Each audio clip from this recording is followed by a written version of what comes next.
Assalamualaikum warahmatullahi wabarakatuh. Eh, Semoga semua selalu sehat dalam limpahan berkah dari Allah Subhanahu wa taala, Tuhan Yang Maha Esa. Kesempatan kali ini kita akan mendiskusikan tentang sebuah topik yang penting ya dalam manajemen, improving managerial skill, peningkatan skill manajemen. Dan untuk yang bagian pertama ini kita akan eh, membahas tentang pengantar ke dalam manajemen itu. Ya. Baik, mengapa ini penting? Mengapa topik bahasan ini menjadi penting ya? Karena ini, karena kepiawaian manajer merupakan kunci dari keberhasilan dari sebuah organisasi, perusahaan atau rumah sakit. Ya. Namun seringkali ada persoalan yang mendasari, persoalan mendasar yang menjadi sebab dari rendahnya atau tidak mampunya manajer itu menampilkan kinerja terbaik. Ya. Apa beberapa hal itu adalah ini ya, misalnya ya, ini beberapa yang sering terjadi. Jadi staff itu diangkat menjadi manajer karena pertimbangan memiliki keterampilan teknis. Dia cakap secara teknis, terampil secara teknis sebagai pelaksana. Ya. Nah ini sering terjadi nih di rumah sakit. Jadi kalau kita punya staff yang kita lihat, kita nilai dia terampil, dia cakap, begitu di katakanlah mungkin di rawat jalan begitu ya. Lalu kemudian dia kita percaya untuk menjadi manajer. Jadi pertimbangan kita adalah pertimbangan keterampilan teknis, bukan kemampuan manajerialnya. Padahal ada yang sangat berbeda, sangat mendasar antara keterampilan teknis dengan keterampilan manajerial. Nanti kita akan diskusikan.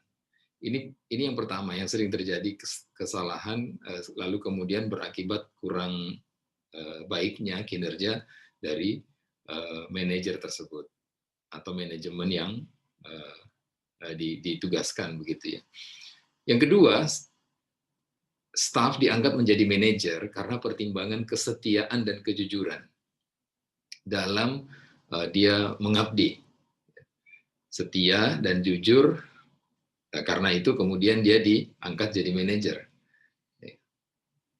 Bukan keterampilan manajemennya. Kemudian yang ketiga, ini yang sering terjadi, ada hubungan kekerabatan, hubungan pertemanan dengan pemilik atau pimpinan. Kalau kita bicara konteksnya rumah sakit umum daerah, maka pemiliknya itu adalah pemerintah daerah. Karena ada hubungan itu tadi, maka dia didudukkan menjadi manajer, diangkat jadi manajer. Kalau rumah sakit swasta ya PT atau yayasan atau koperasi juga bisa. Apakah tiga hal ini tidak boleh kita jadikan sebagai pertimbangan untuk mengangkat manajer? Statement saya adalah bukan tidak boleh, tapi jangan hanya pertimbangannya adalah pada hal-hal ini, karena hal-hal ini ya tidak terkait dengan mampu atau tidaknya personal itu menduduki jabatan manajer. Harus ada pertimbangan lain yang lebih mendasar dari hal-hal ini. Jadi intinya kalau kita diminta untuk memilih apa pertimbangannya, pilih satu pertimbangannya, jangan ambil dari tiga hal ini. Ya. Kalau bisa ini dieliminir gitu. Ada hal lain yang kita pertimbangkan yang jauh lebih mendasar. Apa itu? Nanti kita lihat. Baik. Ini yang sering terjadi, Bapak Ibu, teman-teman semua. Pemilik dan manajer ya sama-sama melakukan kekeliruan. Ya. Pemilik rumah sakit atau kita sebut saja pemilik atau pimpinan, begitu ya. Pemilik atau pimpinan itu menyerahkan kompetensi manajemen kepada manajer yang bersangkutan.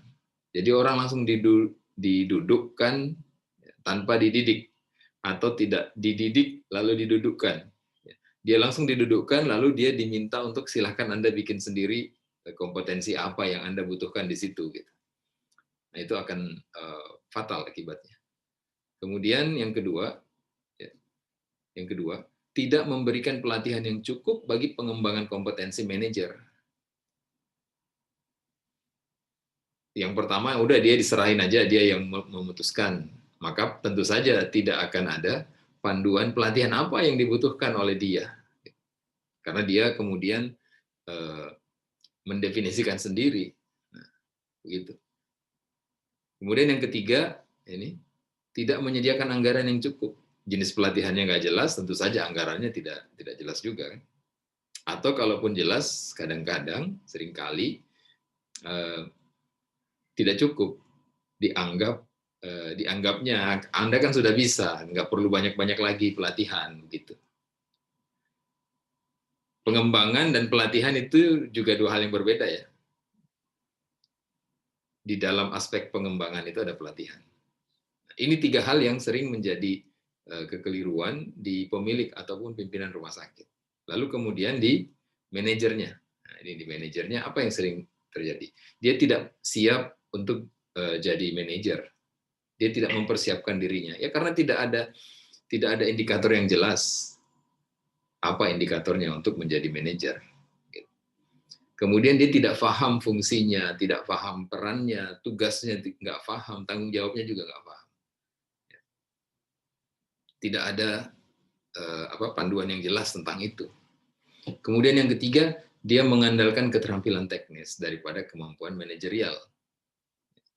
Dianggapnya ketika orang itu terampil sebagai pelaksana, sebagai officer, maka dia otomatis akan jadi manajer yang baik. Padahal tidak seperti itu. Kemudian belajarnya, karena tidak ada kurikulum yang jelas, tidak dipersiapkan, maka dia tentu saja belajarnya turun-temurun. Dari seniornya dia belajar itu, lalu kemudian itu juga yang dia kerjakan, turun-temurun. Kalau yang sebelumnya keliru, maka yang dia pelajari keliru, kekeliruannya dipertahankan. Kemudian yang berikutnya terjebak dalam pekerjaan rutinitas harian. Sebenarnya ada skill yang berbeda, ada rutinitas yang berbeda antara pelaksana dengan manajer. Di dalam manajer pun ada tingkatan-tingkatannya. Dan tingkatan tersebut implikasinya aktivitasnya akan berbeda juga. Fokus aktivitasnya akan berbeda juga. Nanti kita akan lihat pembagian dan segmentasinya. Oke, ini tadi yang saya sampaikan bahwa officer yang hebat itu tidak otomatis menjadi manajer yang hebat. Tidak otomatis. Bahwa officer yang hebat itu punya modal, betul. Tapi kalau dianggap dia otomatis akan jadi manajer yang hebat, tidak betul. Keliru. Ya. Biasanya, Bapak Ibu teman sejawat semua, manajer yang diangkat tanpa bekal kemampuan manajemen yang baik itu biasanya adalah para manajer yang dia merintis karirnya dari officer, kemudian naik lagi. Gitu. Atau manajer pemula yang dia tidak disiapkan, tiba-tiba aja jadi di situ. Gitu. Pasti dia akan kebingungan dengan perannya dan seterusnya. Seperti tadi yang saya sampaikan. Poinnya di sini, officer yang hebat atau pelaksana yang baik tidak otomatis menjadi manajer yang baik atau manajer yang hebat. Itu poinnya ya. Berikutnya, kita mulai masuk ke pengertian manajemen. Kami coba menampilkan ini dengan bahasa yang praktikal gitu ya, supaya tidak kesannya kuliah banget gitu. Ya. Jadi manajemen itu berasal dari bahasa Prancis kuno. Manajemen. Siapa yang pintar bahasa Prancis nih? Saya nggak ahli bahasa Prancis. Tulisannya begitu. Manajemen, yang artinya seni melaksanakan dan mengatur. Bahasa Prancis kan biasanya sengau-sengau gitu ya. Ya. Jadi artinya seni melaksanakan dan mengatur. Itu asal katanya, ya, manajemen. Ini kita kutip, ada definisi dari Griffin, Ricky Griffin. Pak Griffin ini dia memberikan satu definisi bahwa manajemen itu merupakan proses untuk menyediakan sarana, menyediakan sumber daya, serta menggunakannya sedemikian rupa sehingga berhasil mencapai tujuan dengan efektif dan efisien. Efektif itu tepat sasarannya, efisien itu prosesnya benar, hemat, ya begitulah. Kalau dalam rumah sakit kita sering dengar kendali mutu, kendali biaya. Kendali mutunya disandarkan pada efektifnya, sesuai dengan standar kualitas, mutunya tercapai. Kendali biayanya disandarkan pada proses yang efisien. Begitu. Saya kira cukup jelas. Ya, kita sekarang ke yang berikutnya. Ada proses, kemudian kemampuan manajemen dan fungsi manajemen. Ada banyak pendapat para ahli, namun kami merangkum, membuat summary-nya, ya. Kemudian kita buatkan dalam bentuk matriks. Nah, seperti ini. Ya. Jadi dari atas ke bawah ini, ini adalah proses. Ini proses manajemen. Kemudian yang sampingnya ini, ya ini adalah fungsi. Kemudian yang ini ada kemampuan. Jadi yang warna oranye ini proses, kemudian warna hitam ini kemampuan manajemennya apa. Baik, jadi proses itu ada planning, organizing, actuating, controlling. Atau kalau pakai konsepnya Deming ya, PDCA, plan, do, check, action, bisa juga. Yang kami munculkan di sini adalah planning, organizing, actuating, dan controlling. Kalau kita bicara planning, maka yang dibutuhkan di sini adalah kemampuan perencanaan. Kemampuan perencanaan. Kalau organizing, maka yang dibutuhkan di sini adalah kemampuan membuat pengaturan, mengatur. Ada aturan-aturan dalam bentuk kebijakan, ada pedoman, panduan, prosedur. Itu bahasa-bahasa akreditasi saya kira sudah sangat familiar ya, Bapak Ibu teman sejawat semua. Kemudian ini actuating atau leading, memimpin, kemampuan dalam mengarahkan yang dibutuhkan di sini. Ini kemampuan manajemen yang dibutuhkan dalam proses actuating atau leading ini adalah kemampuan mengarahkan. Kemudian ini controlling, pengendalian. Di sini adalah kemampuan melakukan pengawasan yang dibutuhkan. Nah, ini babnya atau modulnya bisa masing-masing lagi nih, kita diskusi tentang masing-masing kemampuan ini. Nah, kemudian ini adalah fungsi yang warna hijau ini. Jadi ada fungsi planning. Jadi ada proses merencanakan, ada fungsi merencanakan. Itu dua hal yang berbeda. Kalau kita bicara proses, maka semua aktivitas kita harus direncanakan.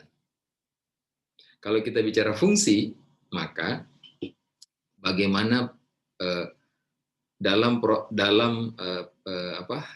manajemen itu ada aspek perencanaan yang sudah dibuat dengan sedemikian rupa sehingga manajemen berfungsi dalam merencanakan.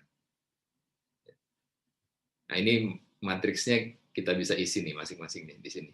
Ya, jadi itu ya, poinnya adalah manajemen itu ada prosesnya, ada kemampuan yang diharapkan atau dipersyaratkan, dan ada fungsinya. Demikian ya Bapak Ibu, teman sejawat semua, kita lanjut. Oke, baik. Berikutnya kita ke sistem kendali manajemen. Bagan ini menunjukkan bagaimana posisi manajemen, ini manajemen, ya, dalam melakukan proses konversi. Ada resources, ada tujuan, goals. Nah, manajemen itu adalah mengkonversi ini. Resources itu man, money, machine, material, method, information, time. Ya, itu resources. Itu sumber daya bagi kita. 7 hal itu dikonversi, diproses, dikonversi, dirubah untuk mencapai tujuan tujuan rumah sakit. Apa tujuan rumah sakit? Layanannya digunakan, ya, dimanfaatkan. Ada utilisasi, sales. Ya. Di rumah sakit kadang-kadang kita agak kurang cocok gitu ya, lidahnya bicara sales gitu, atau marketing. Kalau marketing mungkin sudah lumayan akrab, sales mungkin yang agak aneh gitu ya di lidahnya rumah sakit. Yang kedua profit, keuntungan. Jadi proses konversi itu ya seharusnya tujuannya adalah menghasilkan keuntungan. Jangan tabu bicara keuntungan di rumah sakit. Ya. Yang penting itu adalah keuntungannya itu digunakan untuk apa. Karena kalau rumah sakit tidak menghasilkan keuntungan, itu berarti prosesnya tidak efisien. Proses yang tidak efisien, inefisiensi terjadi terus-menerus, itu ujungnya adalah kalau kita kalau istilah bisnisnya bangkrut suatu ketika. Ya. Jadi jangan tabu bicara profit kalau di rumah sakit. Ya. Justru ini menjadi salah satu tujuan. Yang penting nanti kalau kita di pemerintah, profitnya itu kita gunakan untuk apa? Gitu. Tentu saja bukan dinikmati oleh orang per orang kalau di pemerintah kan, dikembalikan lagi untuk meningkatkan kapasitas rumah sakit yang kemudian bisa melayani lebih banyak lagi masyarakat. Nah, kalau di yayasan beda lagi. Kalau di bentuknya rumah sakitnya PT beda lagi gitu penggunaan profitnya. Yang ketiga itu kualitas, itu tujuan juga ya. Ini yang ketiga ya. Jadi goals yang ketiga ini adalah kualitas. Tujuannya berkualitas. Rumah sakit sangat concern di sini. Akreditasi bicara ini, menjaga kualitas sesuai dengan standar. Yang keempat, pengendalian, controlling. Jadi proses konversi itu salah satu tujuannya ya, adalah kita bisa mengendalikan resources ini. Resources ini bisa kita kendalikan. Di samping tujuan-tujuan yang lain. Nah, di sini ada lingkungan bisnis, environment, ada lingkungan ekonomi. Ya. Ini lingkungan ekonomi. Ya. Rumah sakit kita itu hidup di tengah lingkungan bisnis. Ya. Salah satunya lingkungan ekonomi. Ada lingkungan sosial. Ya. Ini kenapa kita kemudian menampilkan lingkungan-lingkungan ini? Kita perlu menyadari, perlu aware ya, bahwa kehadiran rumah sakit kita sedikit banyak harus punya dampak pada lingkungan-lingkungan ini atau terdampak oleh lingkungan-lingkungan ini. Ya. Ketika ekonomi sedang lesu, ya, sedang resesi, maka pasti rumah sakit akan ada dampaknya juga. Begitu pula rumah sakit yang katakanlah baik, ya seharusnya berdampak positif terhadap lingkungan ekonomi di sekitar rumah sakit itu. Minimal misalnya ada pedagang-pedagang makanan ya, atau mungkin usaha-usaha kos-kosan gitu ya di sekitar rumah sakit itu ya, gitu. Ada lingkungan sosial, kemudian lingkungan hukum ya, legal ya, ini satu hal yang juga semakin dirasa sangat-sangat penting hari ini ketika informasi menjadi sangat mudah diakses, lalu kemudian masyarakat relatif menjadi lebih demanding gitu ya. Lingkungan hukum ini menjadi satu hal yang harus kita antisipasi, kita persiapkan bagaimana rumah sakit kita bisa mengelolanya. Pasar, market ya, lingkungan market kita. Ya, dalam konteks kita